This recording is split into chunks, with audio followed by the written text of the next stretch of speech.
Welcome to Big 20, where GMs from all walks of life and experience talk trade. My name is Eric, and with me are... I'm Chad. I'm Pedro. Let's see. This week we're going to talk about starting something new. I mean, this being the first episode of Big 20 as it is, let's talk about the processes that you go through whenever you're wanting to start something new. Whether it be a new campaign or maybe a spin-off of an old campaign or something like that, or maybe even just like a one-shot. What are some of the things that you like to do? Mm-hmm. All right. Well, do you just want us to start talking? Yeah, go right ahead. Yeah. Okay. Yeah, you don't need to. No need to wait for me. I'm just making sure everybody, all the sounds sounded correct. Okay, go ahead. Well, Pedro, let me try this on you. What's the last new thing you've tried? The last new thing I tried was, well, I guess there's two things. Well, okay, so we're recording season 2 of one of our podcasts, World Walkers Cog, and we got one session in, and we decided to change the entire system we're using. Wow. So new twice, if that works out. How did that go over? Because those who don't know the story, actually, Pedro, tell that story. What did you switch from, and what did you switch to? Sure. So so we decided to start recording World Walkers Cog season 2, right? And we got about 3 or 4 episodes in, and then that group fell apart. So we had to do it new again. And then we sat down and we said, you know what? We're doing Pathfinder 2nd edition in the other podcast. Let's do it here. Because if nothing else, we'll learn this system faster if we have to play it constantly. Everyone was cool with it. And then I think we did one session with Pathfinder. And then I am switching to Savage Worlds most likely in one of the other games that I run. And I kind of got, maybe I misread the situation, but as I told the COG crew, as we call ourselves, the rest of the players like, oh, I mean, that's cool. I'm really happy for them. So you're seeing someone new? Awesome. I mean, wow, why? Like, so as I started reading the room, I was like, do you all just want to switch? And we put it to a vote, and boom. So we sat down, we converted our characters. I am redoing everything that I've prepped mechanically. And next week we'll be starting our second game, second system. Wow. I've had things similar to that happen where, we get one game in and, there's a complete misfire on the rules on the system. We think it's one thing, but it was kind of another. And usually that kind of kills the campaign for us. Yeah, I mean, my group, we don't do like long, epic, 20-year long campaigns. Like our long campaigns are about a year. To the one I'm running right now is 6 months. We like to do one shots and stuff.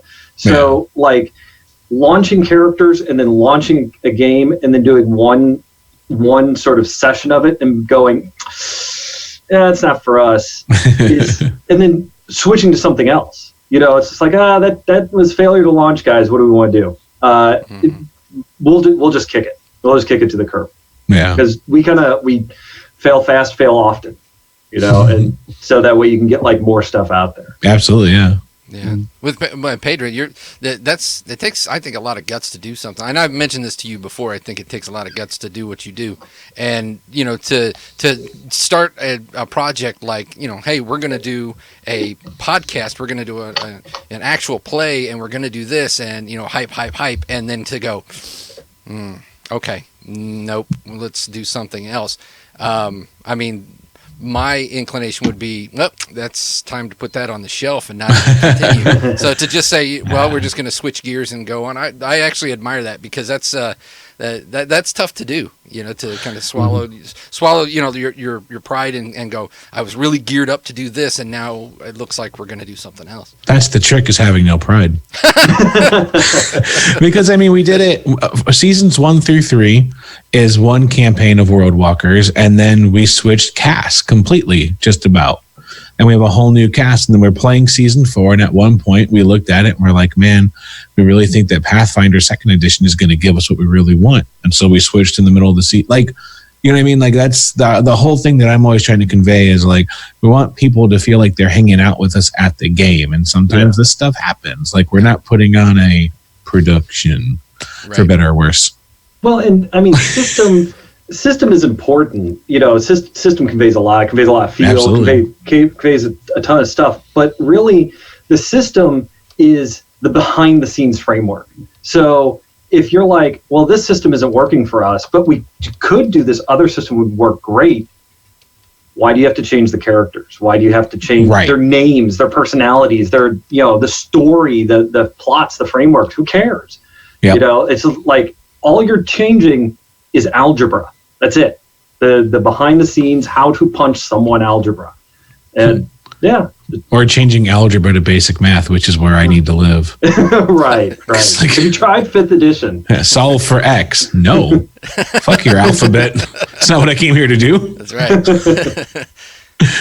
That's right. I just came here to kill some orcs, man. Right. How many orcs? That's up to the GM. Why? Just tell me when there's no more. What is your motivation? Did orcs kill your parents? Right. Oh, we get into that. Like, that stuff's fun. But I try to keep the players hooked on the story, and then use the engine to tell the story. If they were there for the engine, it'd be a lot tougher. Well, and you know what? There's a lot of people that are like that. That it's like, if you're not going to run this particular game, then I'll see you later, and then let me know when you're going to run my game. Which is awesome, because people should know what they want to play when they sit down. Yeah. And I appreciate the honesty too. I've never actually had that happen though, because we have in my group we have now 3 GMs, and we have one that we are lifting up. She's a new player, and she actually just ran her first game for adults. She ran like a game for her kids, but her first game for adults, she ran it last weekend, and it was just a one shot. It was great, and we're kind of like, prepping her for. She's talking about like the next campaign after the next one. She's gonna maybe take it off and start running with it, but. How would you say she started something new? Call back to the title. Oh, yeah. pull it all the way back. She did start something new. She, gaming for the first, not gaming for the first time. She was running a game for the first time. And she did great. She had some nervousness about the leading up to it, but, the biggest problem that she had is that everybody sitting around the table has been gaming since they were teenagers. Right. And some of us do a podcast on role-playing game advice. And, so I can see how there'd be some intimidation there. If you're self-conscious and you feel that, I really got to bring my A game for these guys, like, we're just happy to be there, and I've got like a whole bottle of whiskey here, so it doesn't really matter. But but with her, I think she had a little bit of that going into it, but it was really good for her because we were so experienced, and because we had game mastered. It's just like we were there to have fun, and our fun was to make it an awesome time for her. And I hope we accomplished the mission. She said she had a lot of fun running it, so. That's awesome. Yeah, and I think that's something that gets missed sometimes when, especially like our friend Brandon, he wants to run a game, but he's like, I don't know if I want to run a game, and we keep telling him, run the game for people who have run games, because we Right. know it's know when you're bombing. It's almost like a very much like stand-up comedy. I liken being a good GM to being a stand-up comic. You're gonna probably bomb more than you're gonna actually succeed, but that's the learning curve, right? So, just go out there and do it. And if you're gonna do it with people who know what it feels like to not do well, because they're more time, unless they're dicks, they're gonna help you. They're gonna do things that are gonna either further what you're trying to do or the story, or they're gonna overlook your slips and things like that, because they're just like, we just want to play and have fun. Most GMs that I know don't get to play hardly at all, you know, and so they're just happy to play. Yeah, I firmly believe, and I've always thought this, that every player should run one game. Even if it's just a one-shot, one session, even if they're terrible at it, even if they're shy, even if they don't have any desire whatsoever to do it, have no ideas, don't know how, hell, just grab a module. Everyone in this hobby needs to run once so that you understand the pitfalls of it. You understand how players affect you. You understand the process of running a game. And when you play again, if you've kind of absorbed that knowledge, then you can use that to say, I've been in that seat before. Maybe I can help here, or maybe I could not be harmful here. Right. And I think that's important. I think there's a lot of people who play games who don't know when they're being bad, when they're being disruptive. I mean, they're with their friends, they're hanging out, they're just doing their thing, and maybe their thing is not the best thing for the game. But I like the idea that we should use GMing as a punishment. Players are fucking up, and it's like, you know what? And my daughter's in kindergarten. They have the chill out chair, and that's basically for GMs. That I like that idea. I'm kind of the opposite in that I don't like playing. I've played about 5 times in 20 years. Wow! And don't make me play. I just want to DM. So I mean, is it just you don't like just playing the one character, or I think you're the only person I've ever met who's ever said that. That's why it's so really? intriguing to me. Yeah. Oh no. I don't know how to turn off wanting to absolutely demolish what I'm in front of. So like, I had my brother ran a game.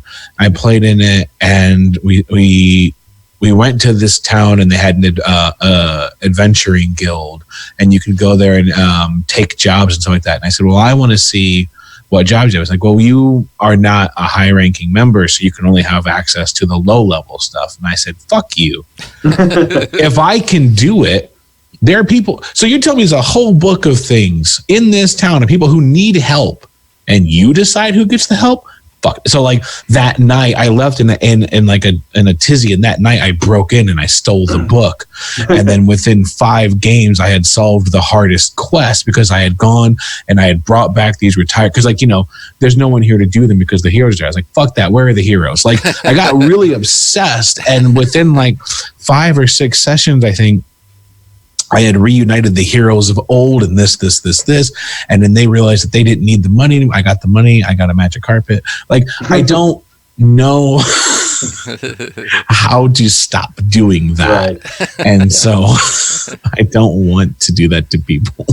Yeah. And that's a tough one, especially for a lot of veteran GMs, is I call it running from the player's chair. It's like, as a game master, you want to be creative. But it's also about control. It's about understanding that there's a story you want to tell in a way that you want to tell it. And when you're playing with someone else, they're not telling it right. So you've got to game, and you've got to game master and tell it right. But if you're a player, you can't do that. You have to kind of be along for the ride a little bit, and you have to accept that. That's easy for a lot of people. Is really hard for others. All right, so I'm opening up questions to our viewers. If you want to go on chat and ask any of the hosts or just hosts in general any questions, go ahead and we will introduce those into the conversation. But as we will just, until those pop up or something pops up that catches our fancy, we'll just continue the conversation. So, Pedro, you're talking about starting a whole other spin-off of, and you started this. How many spin-offs have you done from World Walker so far? A lot. I have, because I've been running the same universe for like over 20 years now. So it's not, they don't seem as spin-offs. I like to think of them as all like the same thing, but they are spin-offs. Like, so I run World Walkers, and then that's like a world hopping game. And then COG focuses on one of the worlds. It's a steam powered world. And then through my Patreon, I will run games for patrons. And so there's another game that is about rebuilding a world of fables and how they come together to decide what makes a story in a very literal sense. There's another one that's a spin-off that takes place in my original world that I wrote, and that's about people who find the artifacts of past fallen heroes and what it means to step into their roles. And then I have another podcast that is the opposite of that. It's the same story, but those people don't give a shit about being heroes. It's called The Other Ones. It just launched. And they're using the artifacts to like start like a mobile apothecary. They call it a mobile app and shit. They don't give a shit. There's a role playing game. God, I've played it a couple of times. I forget exactly what it's called, where you play the artifact. Like you don't play the wielder of the artifact, and the time span of the game is thousands of years, right? Because you're like a magic ring or a magic sword or something like that. Yeah. And you give people your power to meet your own ends. And you're like trying to corrupt, you make deals with them, you try and corrupt them, you try and guide, you give them advice or something like that. And you are not necessarily a benevolent being. And so it's like Mask the RPG, like based off the old comic.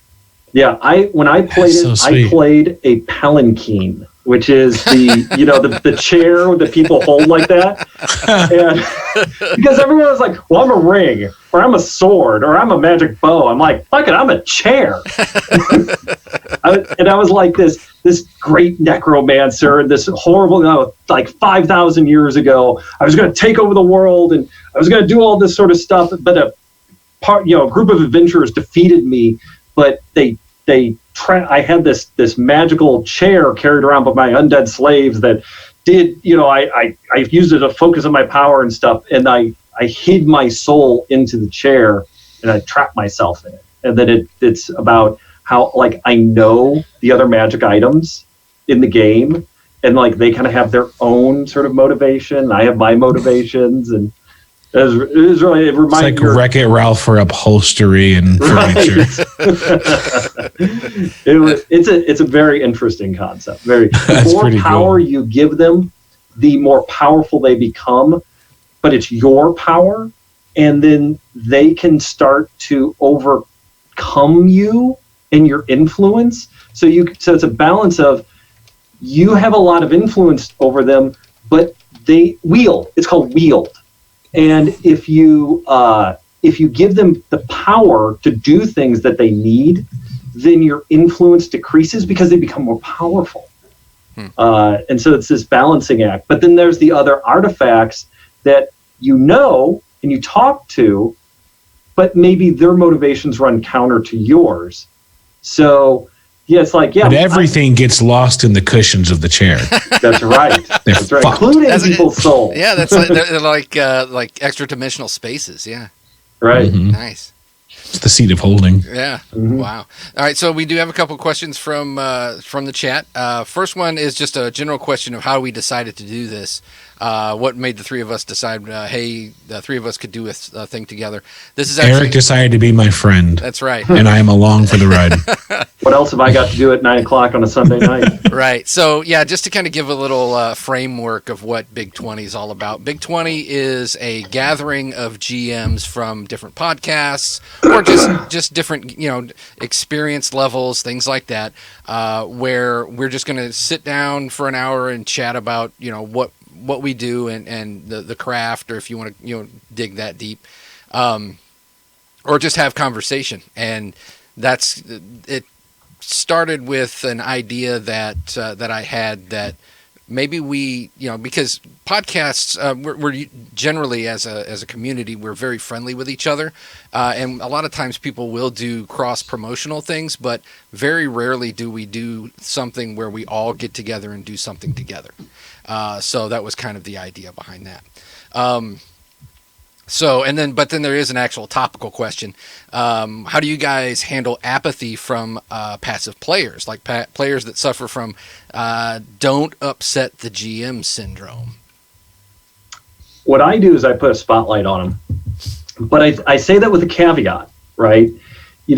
I found that a lot of passive players tend to be on the shyer end of things, because your type A personality, loud people aren't passive. I mean, by nature, they're not passive. But, if it's like, well, I don't know quite what to do. I don't know, I don't want to step with a new group. And so what I want to do as a game master, because I actually had this happen about a year or so ago, I got 2 new people into my group. And so what I did in that situation is I had a game. We were playing Blades in the Dark. We have a crew, a team, they're assassins. And so the first moments of the first game, I did it in media res. Instead of, well, hi, I'm an assassin. You look like you need an assassin partner.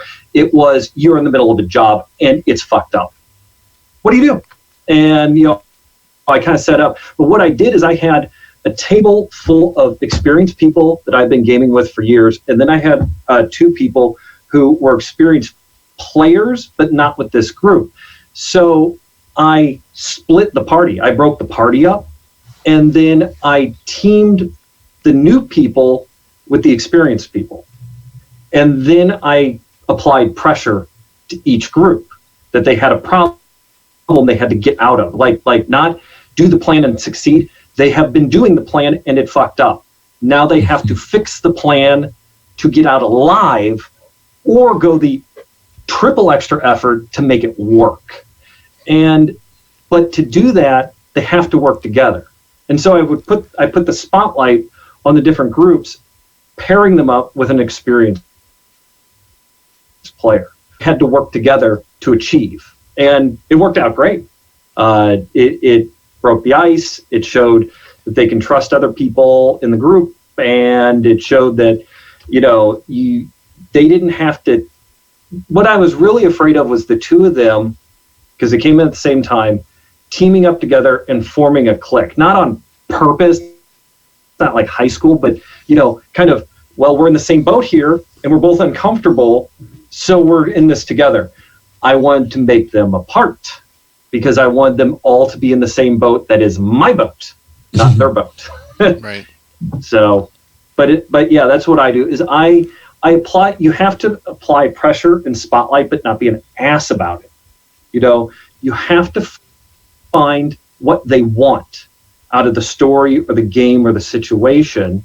Maybe you don't really know, and then you apply that spotlight and let them guide you to it.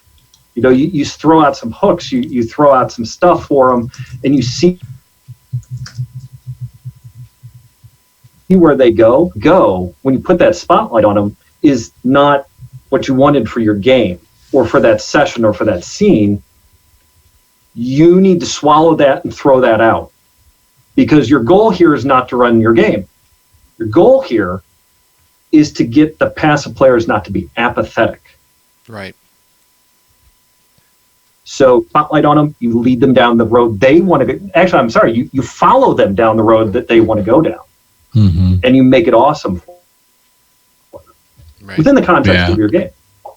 Yep. I agree with that. I do something similar where it all depends on when I know, right? Because like if you know from the onset, you can do something completely different than like if you notice that the player is kind of checking out or apathetic or whatever, like I always assume the best. I don't assume, I always assume like, oh man, so what? Like, I don't assume like, oh, wow, they're jerks. Like, I always assume the best of them, right? So if I know it, if I don't know it until we're in the game, I try to give them space because I don't know. Like I said, I assume the best. I don't know why. Are they a little shy? Are they not clicking with the rest of the players? So I give them a little bit of space, but I get excited with them. Whenever they get excited, I kind of run with it. So someone's like, oh, dude, I'm totally going to do this. I'm like, oh, yeah. And I try to improv it and run with them on it, kind of like what you're saying. I also try to use whatever system I'm using and use the mechanics available. So like if you're playing D&D 5th edition, if they do something that's pretty cool, I'm not afraid to give them a little bit of inspiration, even if I wouldn't normally give inspiration. Right. Not a lot. I don't want to like, I want anyone else to feel like, oh yeah, well, he's throwing that one a bone because so-and-so. But just to kind of spark it up a little bit. And then kind of like you're saying with the spotlight too, I will, if the conversation's going on for a bit, I am not afraid to interrupt and narratively move it over. And so it'd be like, there's player A, B, and C, and B and C are going back and forth, really discussing something. And I will just kind of jump in when appropriate and say, and the conversation kind of continues like that for a while. And ideas are kind of flying back and forth.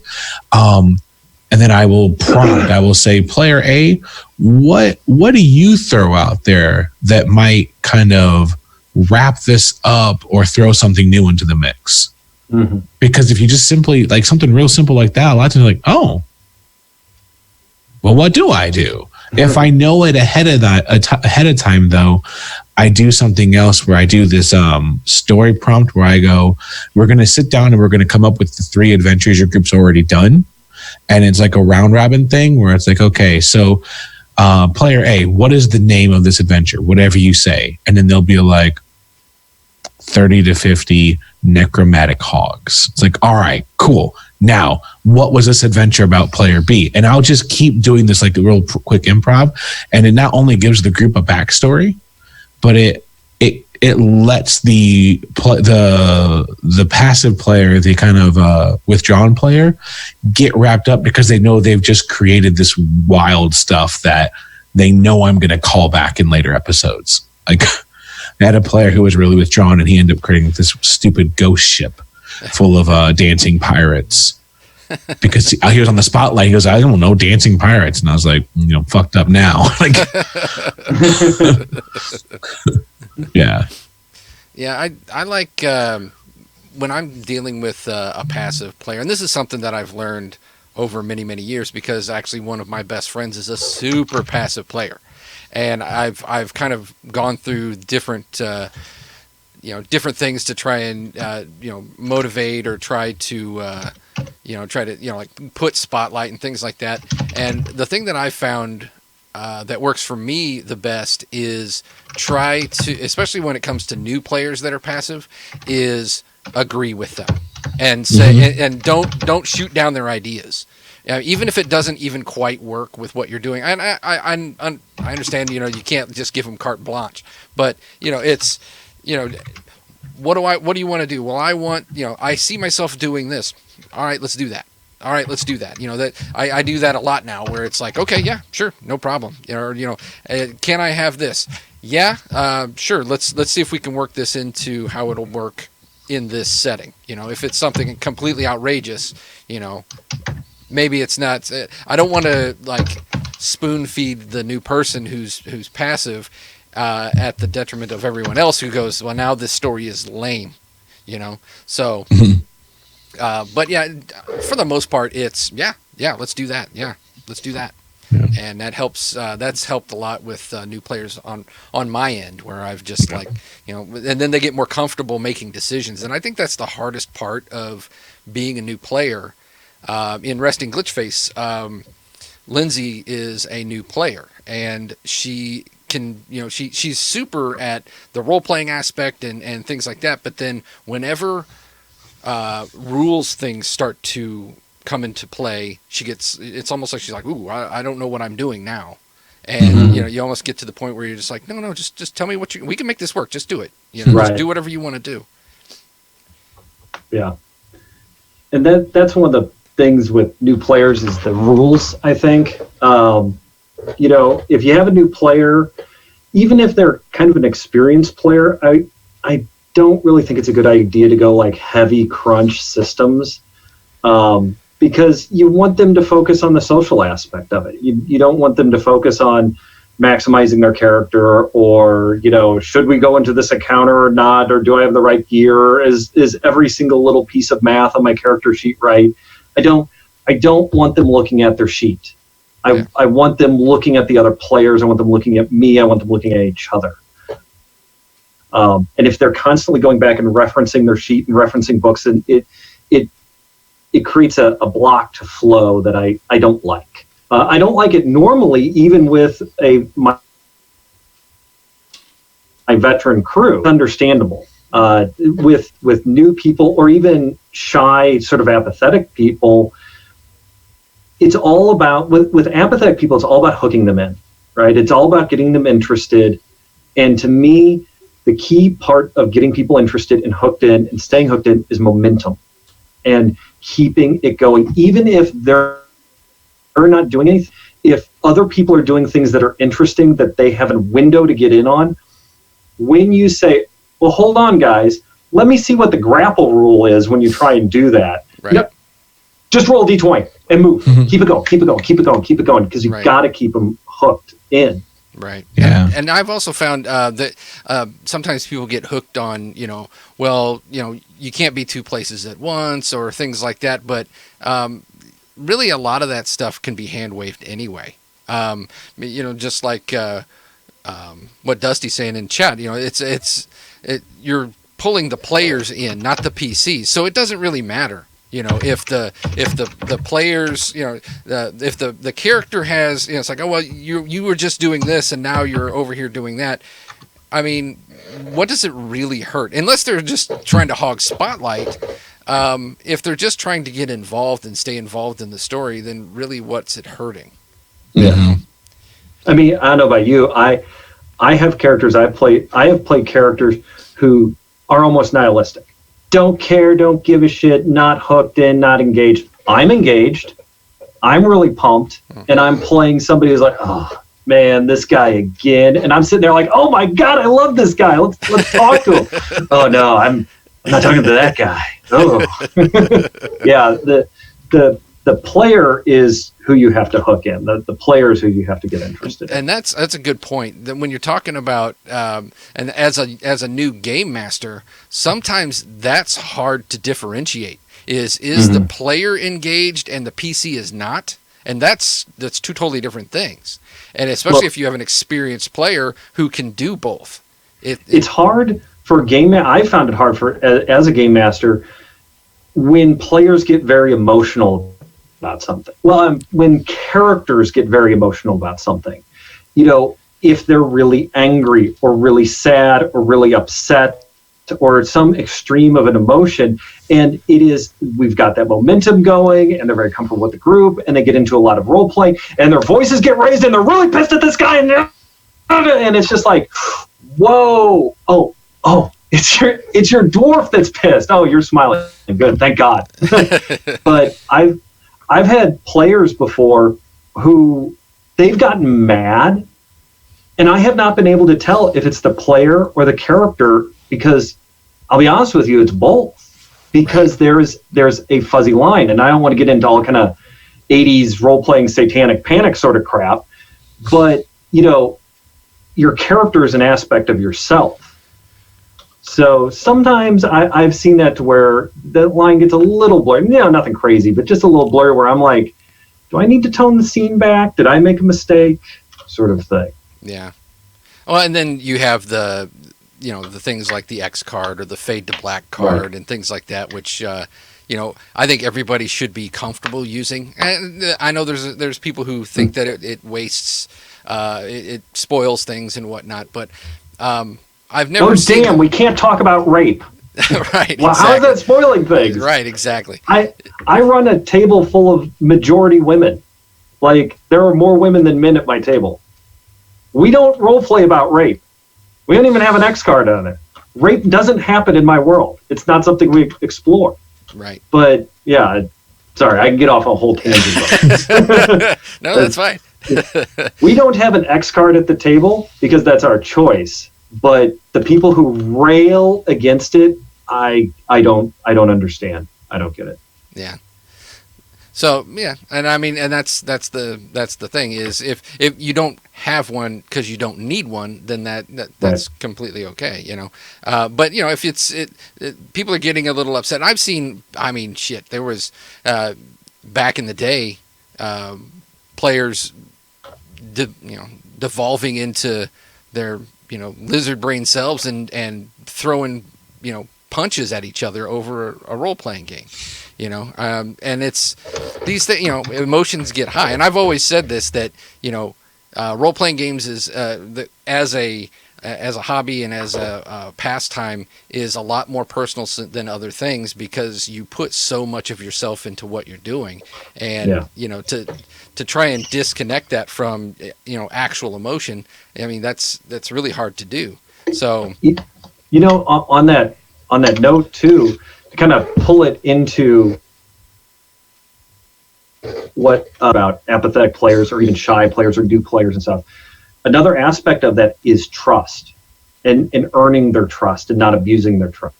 I mean, you shouldn't abuse people's trust anyway, but as a GM, I like to subvert expectations. I like unreliable narrative. I like tricking my players.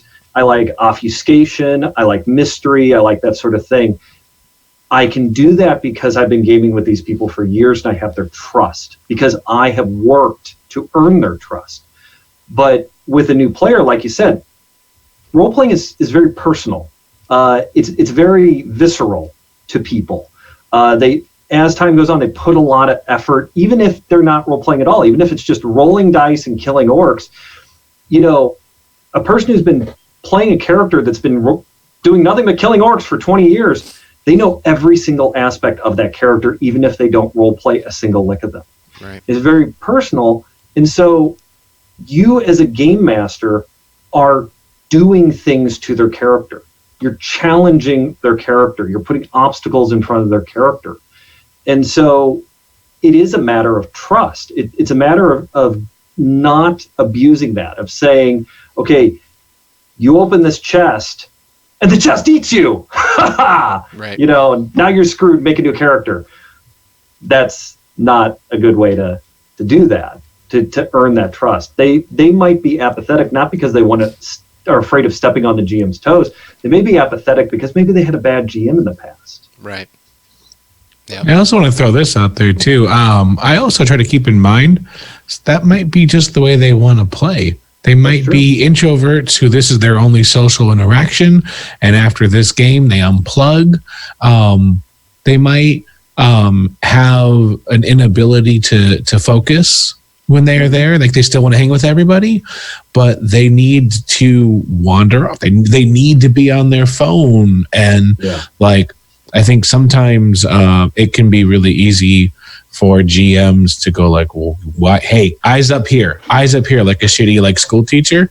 But sometimes some people, they seem like they're apathetic, but they're really just, this is the way they navigate through life. And I think sometimes I try. That's why I try to attack it from I assume the best, and part of that is trying to figure out, trying to learn the player, not just, I'm trying to make sure I don't just fix the player. Mm-hmm. Reading the temperature of the room and of the individual is really important. Yeah.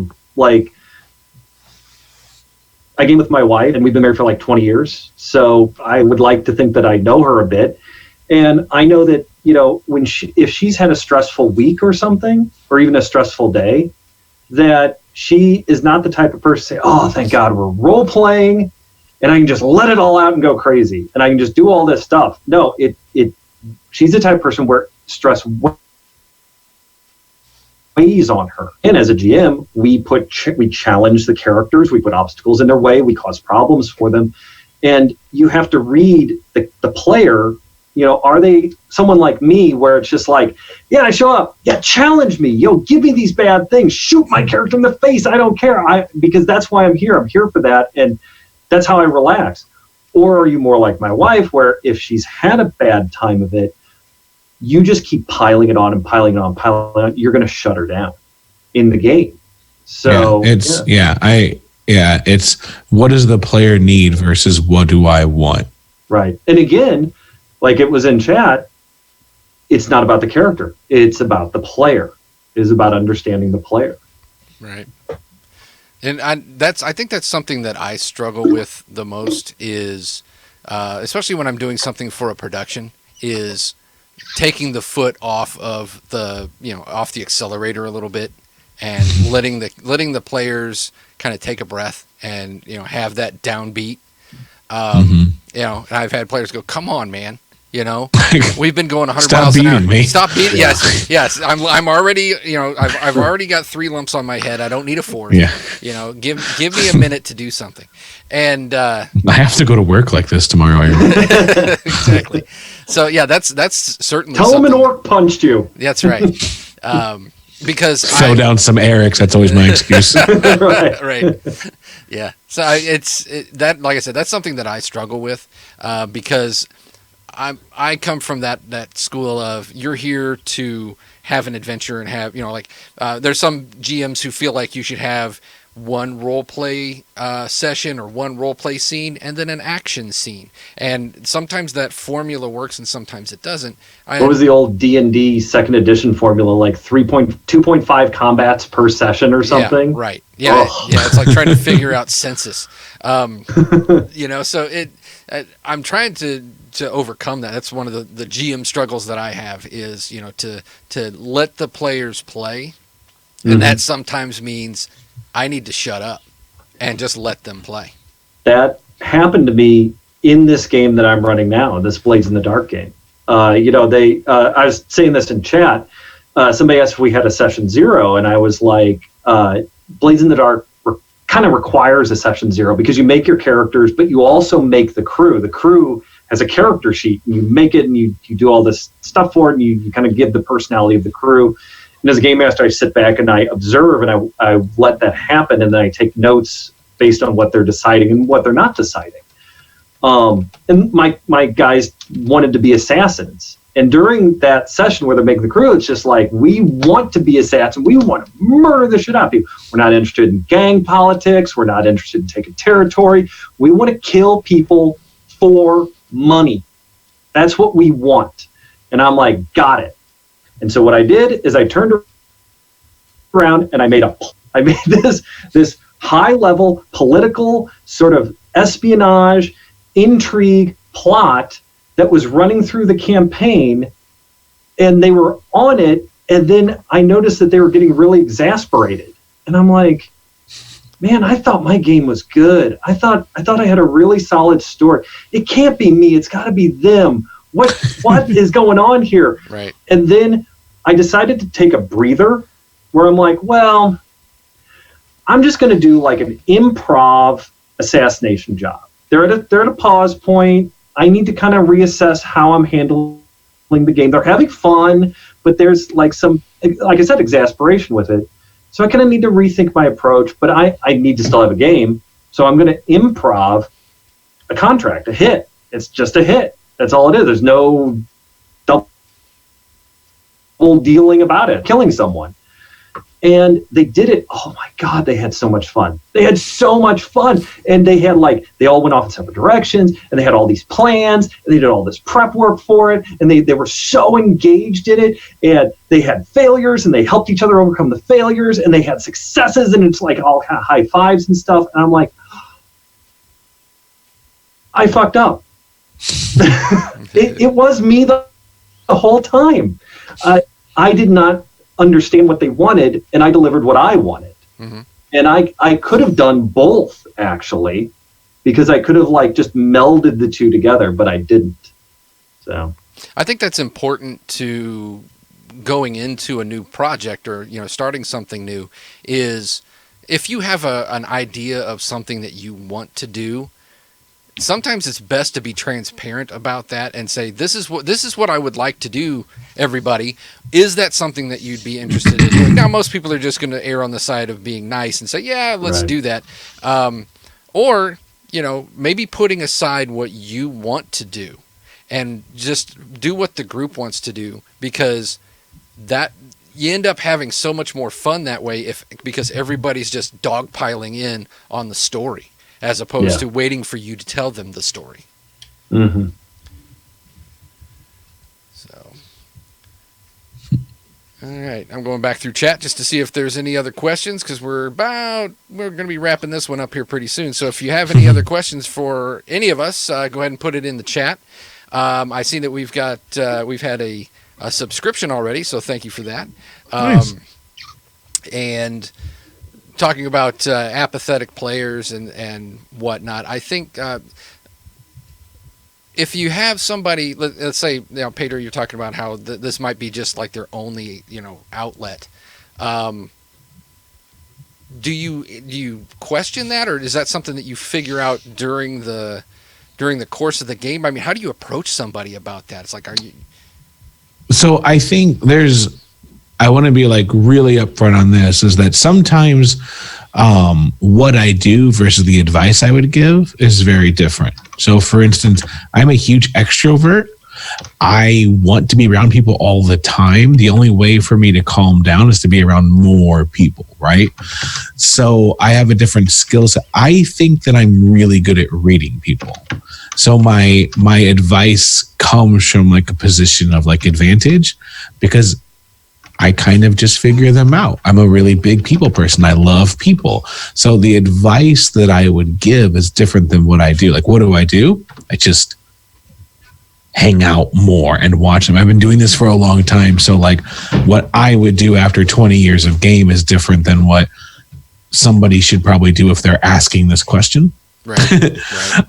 So what I would advise is to, when you're telling your story, when you're running your game, take a second to remember that you can just pull back, let people talk.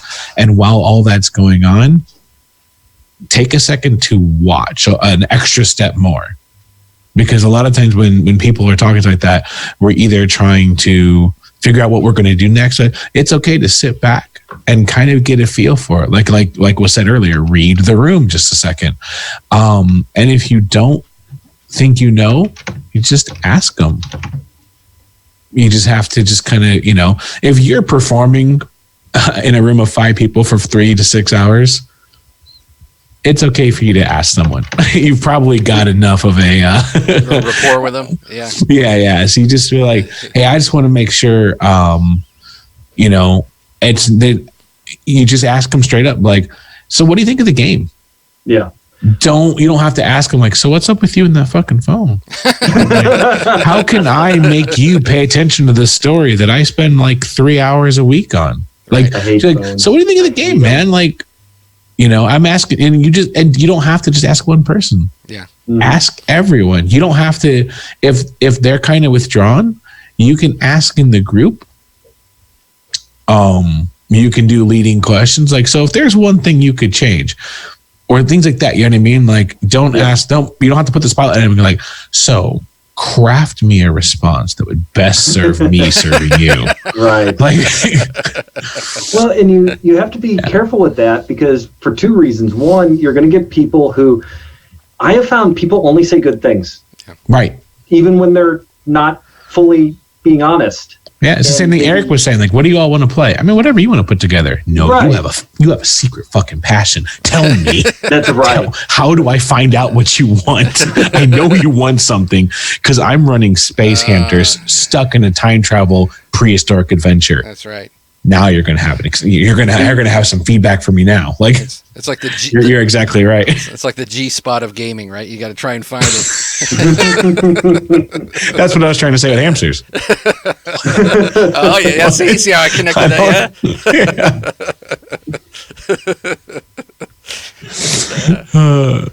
But yeah, just ask them, because worst case scenario, it's awkward and weird for both of you.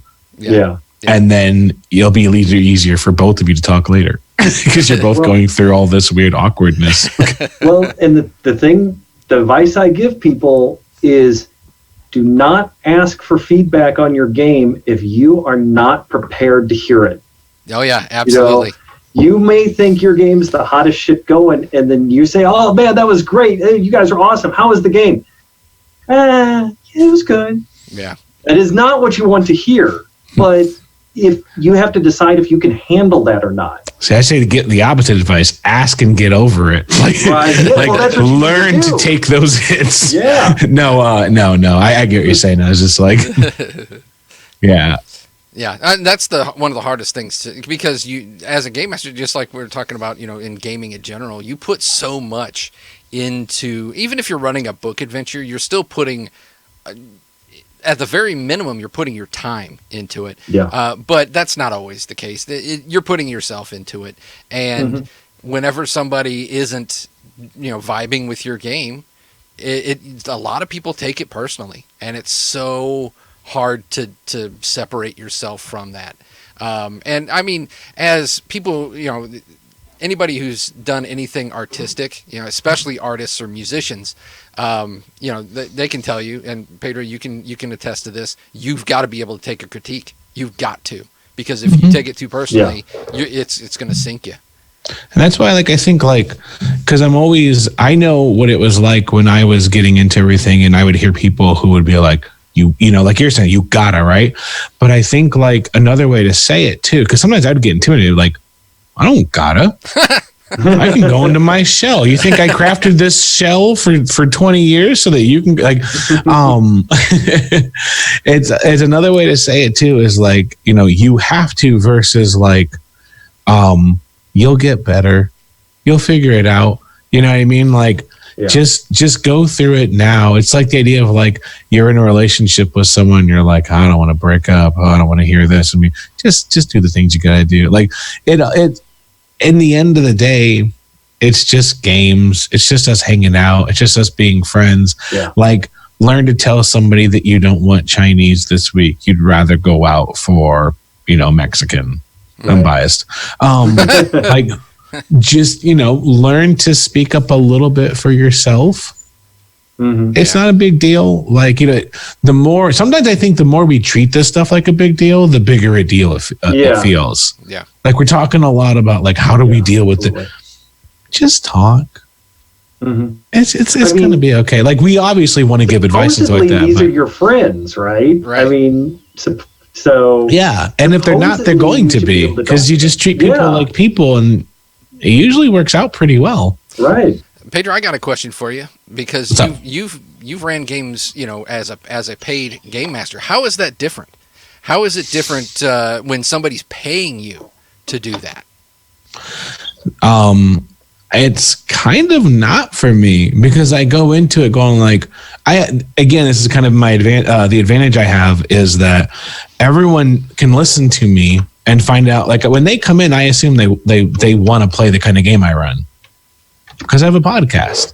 So no one comes up and goes hey, I was on the internet just a minute ago and I walked into the shop. You know what I mean? I have that unfair advantage. But when I used to run games out of the shop, again, it's kind of a rigged question, because I didn't start doing this until I'd been doing it for 20 years. Right. So I have enough confidence to be they're going to find out real quick whether they want to play or not. But I like my games and my stories enough, and I like people enough that I joke around a lot, and the atmosphere kind of relaxes. I don't tend to be darkness. For 1,000 years, you have felt the weight of a million souls gnawing. No, usually I'm not afraid to start in a tavern. I don't care if it's cliche. I don't mind to I just don't mind being silly and goofy and stuff like that. So Yeah. I just don't let myself think about it. But I'm an extrovert. I'm a hardcore extrovert. When I lived in an apartment, I drug my drawing desk out into the living room and invited people over when I was going to work so that I would just have souls surrounding me like some unnecessary lich. My advice is skewed. I love people and I'm on a stream. Right. Yeah. Hoping people listen to me talk. Because the game is rigged for me. But for other people, if people are buying in, then you won. Yeah. You already know. I think that's the thing. The thing to remind yourself constantly is if people are hanging with you, they must like you. Right. Yeah, that's true. There's, that's very true. No one's going to drop money for a game unless they think they're going to like it. And the same but that you can take the money out. People don't have time anymore these days, and they can get a lot of entertainment any way they want to. Right. If they're coming together at your table, it's because they wanted to. That's awesome. Take a second to think how amazing it is that you got people together on a Friday night. And they could have done anything else. Yeah. They don't ever have to leave their house. They could have gone and seen a movie. They could have just gone to bed early. Right. The fact that they're hanging out with you, just appreciate. It's badass. Everyone decided to have fun. So that's the best you can do. Right. Everything else figures itself out. Yeah. Yep. I agree.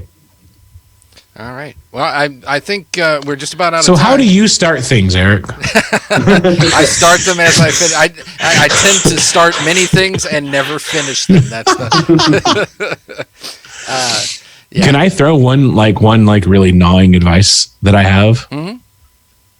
If you're going to start anything, there's two things I have. I have a whole bunch of things, but the two things that write it down, because once it exists, it won't go away. Get it out of your head, because lots of things in your head all day, all the things you should and shouldn't do. And the second thing I would say, the thing I've learned over the years, don't tell anybody. If you want to create something, it's so you can share it. If you tell people before you've shared it, you've shared it. Yep. You get excited, you tell a bunch of people, I'll do it later. Yeah. Write it down and don't tell anyone until it's time to share it. Mm-hmm. Yep. And then launch it before you think you're ready. That's right. Yeah. And then once it's out there and in the world, never look at it again. Yeah. ever look at it again, because I did that with one of my games and I found a typo 5 years later and I hate myself.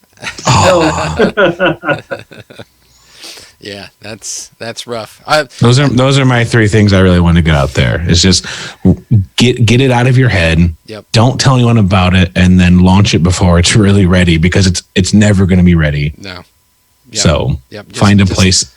Let it go. Like writing, put yourself in the corner. Yeah. You can get yourself out. Yep. And I like that. And when it comes to recording stuff, because people are like, I could never do a podcast. Anybody can do a podcast. And the thing that a lot of people shouldn't. Well, no. I'm joking. I was just joking. A lot of people started that maybe weren't. No, that's terrible. I am just joking. Since everyone already does have a podcast, it's working. Everyone should have a podcast. Exactly. But when you're talking about, the stories that you tell and things like that, or especially if you're doing an actual play, listen to your old stuff in actual play, because sometimes you will inspire yourself. And that's something that I have learned over the years, is that some of and not even just myself, but the things that my players have said and done in some of the games that I've ran inspired me to do things later. Because sometimes when you're running the game, you don't remember. Even when you're editing and all that other stuff, you're so focused on that, you're not even really enjoying it. So, go back and listen to it or revisit it. Taking notes after the game, even though you want to hang out with people, give yourself 5-10 minutes. It saves so much of my life. Yeah. Even if I'm pretending I'm like, oh yeah, absolutely. Fuck. What was that dude's name? They liked him. Made that shit up completely on the fly. All right. We're going to be wrapping it up here. Any final thoughts? Just do things and be happy, and remember that you'll figure it out. Right. Yep. And your players don't know you messed up until you tell them. It was part of the plan the whole time. That's right. All right, everybody. Well, thanks for joining us. Next week we will be back. It won't be the same crew, though, because that's the thing about Big 20. You never know. Well, you will. Eric kicked me out before we started. He was I know, like, "This is right? your one shot." This is your one shot. No, and the reason everybody. it's called a one shot is because you don't get two. That's right. So everybody, we will all be back, but we're going to mix up the hosts pretty much every week. So it'll be a good thing. So all right, we will catch you guys next week.